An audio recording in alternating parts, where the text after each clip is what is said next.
हर उस्ताद को इस बात का इकरार है कि मेरा शागिर्द मेरी बात नहीं मानता है। मैं पहले हम लोग कपड़ा धोते थे, 2-2 घंटे तक उस्ताद का पैर दबाते थे, लेकिन आज पैर दबवाने से उस्ताद महरूम हो गए। आज कोई दबाने वाला नहीं है, 1 मिनट दबाया भाग गया। कपड़ा कोई धोने वाला नहीं, उस्ताद को अपने से धोना पड़ता है। पहले सारा कपड़ा बच्चा धोता था, बच्चा 10 घंटे पढ़ता था, आधा घंटा टाइम निकाल के उस्ताद का कपड़ा धोता था, रूम की सफाई करता था, उस्ताद का पांव दबाता था। 10 घंटा पढ़ाई, आधा घंटा उस्ताद की खिदमत, उधर से मेहनत चलती थी, इधर से उस्ताद की दुआ जाती थी। वह बच्चा अपने वक्त का मुफक्किर, मुहद्दिस, शेखुल इस्लाम, अपने वक्त का जबरदस्त मुवर्रिख बन जाता था। एक तरफ से मेहनत जाती थी, एक तरफ से उस्ताद की दुआ आती थी। आज मेहनत भी नहीं है, उस्ताद की दुआ भी नहीं है, इसीलिए करोड़ में करोड़ बच्चा सब फेलियर होता है। सिर्फ दाढ़ी है, सर पे टोपी है, बदन में जुब्बा है, काबिलियत के नाम पे जीरो है। कहा जाए कि आप 20 साल मदरसे में पढ़े हैं, 10 मिनट अरबी जबान में तकरीर कीजिए, 1 लाख में साहब 90,999 आदमी फेल हो जाए, नहीं पढ़ पाएगा, क्योंकि पढ़ाई नहीं, इंतजाम ही नहीं, खाली खाना है, पीना है। जहाँ कुछ हुआ नहीं, मदरसा में नहीं रहेंगे, यहाँ पतली पतली दाल मिल रही है और रोटी मिल रही है, कोई सिस्टम ही नहीं, पढ़ाई नहीं, खाली सिर्फ ऐसे ही पगड़ी बांध दिया, हो गया, हाफिज बन गया। उनको बोले कि मेहराब में सुनाओ, तुम हाफिज बने हो, सुनाओ इस बार रमजान में, हमारी मस्जिद में सुनाओ, नहीं सुना पाया। फिर क्या नहीं, दौर करना है। अरे ये कौन दौर है? 6 साल में हिफ्ज़ किया कुरान, अब दौर अलग से क्या दौर है, कौन सी दौर है? किस चीज का दौर है? 7 साल पढ़ना है और 3 साल दौर करना, उसके बाद भी अध कचरा रहेगा, पढ़ता ही नहीं, सिर्फ टाइम पास करना, सिर्फ बाप पैसा दिया, आजकल मोबाइल में रिचार्ज करवाना है और ऐसे बात करना है। बच्चे तबाह हो। जिस तरह इंजीनियर डॉक्टर बनता है लाखों में एक, उसी तरह मदरसे में भी लाखों में एक आदमी अच्छा आलिम बनता है, लाखों में। मस्जिद में नमाज पढ़ा देना, इन्ना आतना कल कौसर कुल अल्लाहु अहद, जुमा के दिन नूरानी तकरीर रट करके एक करामत बयान कर देना है। खाना पीना 30 घर से टिफिन आ रहा है, आराम से खा रहे हैं, सो रहे हैं। वह 10,000 महीना है, मिलाद फातिहा पैसा मिल गया, बाइक खरीद लिया, पेट्रोल भराया, अपना घूम रहे हैं, उसी मस्ती है। वो आसान है, लेकिन दरसगाह में बैठ करके मुल्ला हसन पढ़ाना, दरसगाह में बैठकर बुखारी पढ़ाना, दरसगाह में बैठकर हिदायतुल हिकमत पढ़ाना, दरसगाह में बैठकर फलसफा पढ़ाना, ये मुश्किल है। लाखों में कोई मिलेगा। ये आसान काम है। जिस तरह मैट्रिक कोई फेल कर गया, बच्चा को पढ़ाने लगा तो मास्टर साहब मैट्रिक फेल है, मास्टर साहब क्यों ट्यूशन पढ़ा रहा है। उसी तरह से मदरसे में कोई 1 साल पढ़ा, उर्दू भी लिखना नहीं जानता है, मौली साहब, वहाँ मास्टर साहब, यहाँ मौली साहब हो गया।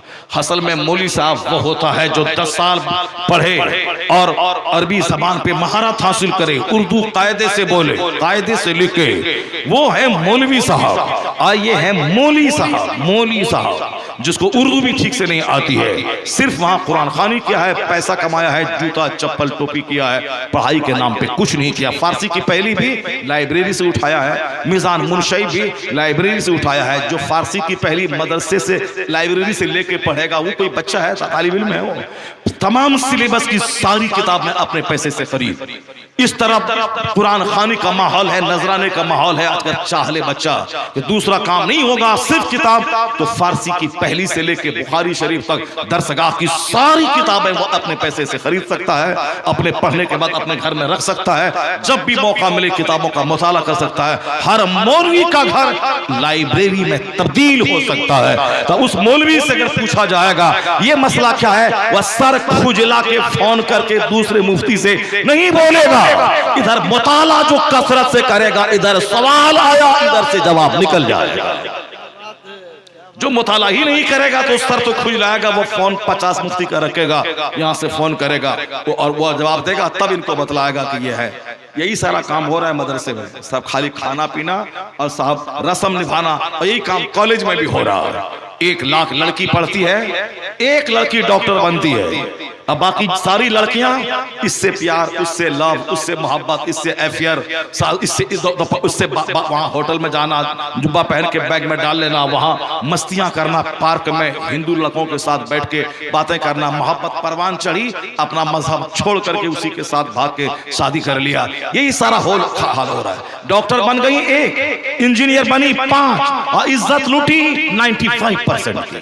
चेहरा खराब, हाथ खराब, जिस्म खराब, बदन खराब, और ये खंखड़ होने के बाद 38 साल में शादी हुई दूसरे खंखड़ बुड्ढा से, 40 साल से, जो 40 साल तक स्कूल कॉलेज में पढ़ा, नौकरी तलाश किया, और हमेशा साहब मुश्तजनी, हैंड प्रैक्टिस, इकलामबाजी, ज़नाकारी, तवाइफ के कोठे पे, वरना जवान हुआ 18 साल में, शादी हो रही 40 साल में। इस बीच में जो अच्छा है तो अच्छा है, वरना अक्सर लोग तबाह हो बर्बाद है। लड़का भी तबाह, लड़की भी तबाह। दो लड़का ने भी अपनी मस्ती की दूसरी जगह, लड़की ने भी मस्तियां की दूसरी जगह। अब आखिर में ये दोनों मस्त की शादी हो गई, वो भी बुढ़ा, ये भी बुढ़ी। अब कौन औलाद पैदा होगी? अगर एक औलाद पैदा हो भी गई तो नाकारा औलाद। समाज जोकरों से भर गया, समाज लुच्चों से भर गया, समाज साहब शरीरों से भर गया। कैसे नहीं भरेगा? कमजोरों से समाज भर गया। जैसी जमीन वैसी फसल, जैसा दरख्त तो ऐसा फल, जैसा पौधा वैसा फल। जमीन माँ की ही गलत है तो क्या अच्छी फसल पैदा होगी? बाप बीज डालने वाला यही तबाह हो चुका है तो क्या अच्छी औलाद समाज को देगा? कुदरत का कानून है, जब माँ हो आमिना जैसी और बाप हो अब्दुल्ला जैसा, तब होता है बेटा मोहम्मदुर रसूलुल्लाह जैसा। कुदरत का कानून है, जब माँ हो फातिमा जैसी और बाप हो अली जैसा, तब बेटा हसन और हुसैन पैदा होता है। कुदरत का कानून है, जब बाप हो अबू सालेह जैसा और माँ हो सर से लेके पांव तक नेकियों का पुतला, तब बेटा वली का सरदार अब्दुल कादिर जिलानी पैदा होता है। जब माँ हो तहज्जुद गुजार और बाप हो सैयद गयासुद्दीन जैसा जाहिद, तब बेटा 90 लाख काफिरों को कलमा पढ़ाने वाला मोइनुद्दीन अजमेरी जन्म लेता है। और जब माँ हो आबिदा जाहिदा और बाप हो मुत्तकी, तब बेटा तारिकुस सल्तनत मखदूम अशरफ जहांगीर सिन्नानी पैदा होता है। जब बाप हो राबिदो जाहिद और माँ हो 17 पारे कुरान की हाफिजा, तब बेटा कुतुबुद्दीन बख्तियार काकी जन्म लेता है। और जब माँ 80 साल की बूढ़े होने के बावजूद सर से आंचल न खिसके, चेहरे को अजनबी मर्द न देखे, सारा पार्ट महफूज रहे, तो जब माँ हो ऐसी जुलेखा जैसी और बाप हुसैन अहमद अली बुखारवी, तो बेटा बादशाह से लेके चपरासी तक को तहज्जुद पढ़वाने वाला महबूब इलाही पैदा होता है। और जब बाप हो हुजूर शेखुल इस्लाम मुफ्ती नकी अली खां जैसा और माँ हो इबादत गुजार, तो बेटा मुजद्दिद आजम अहमद रजा खां पैदा होता है। और जब बाप हो आला हजरत और माँ हो नेक, तो बेटा मुफ्ती आजम हिंद हुज्जतुल इस्लाम पैदा होता है। और जब बाप हो बहुज्जतुल इस्लाम जैसा और माँ हो परहेजगार मुफ्ती आजम हिंद की बेटी, तो बेटा मुफस्सिर आजम हिंद पैदा होता है। और जब बाप मुफस्सिर आजम हिंद हो और दादा हुज्जतुल इस्लाम हो, काफिर देखे तो कलमा पढ़ ले, और नाना मुफ्ती आजम हिंद हो, 91 साल में गौसे आजम की याद ताजा कर दे। जब नाना मुफ्ती आजम हिंद और दादा हुज्जतुल इस्लाम और बाबा मुफस्सिर आजम हिंद और माँ जरूरत पड़े तो सारे जेवरात को गिरवी रखकर मंजिल इस्लाम की तनख्वाह दिलाने वाली, तो उस कौम का बच्चा अख्तर रजा का अजहरी ताजुश शरिया पैदा हो।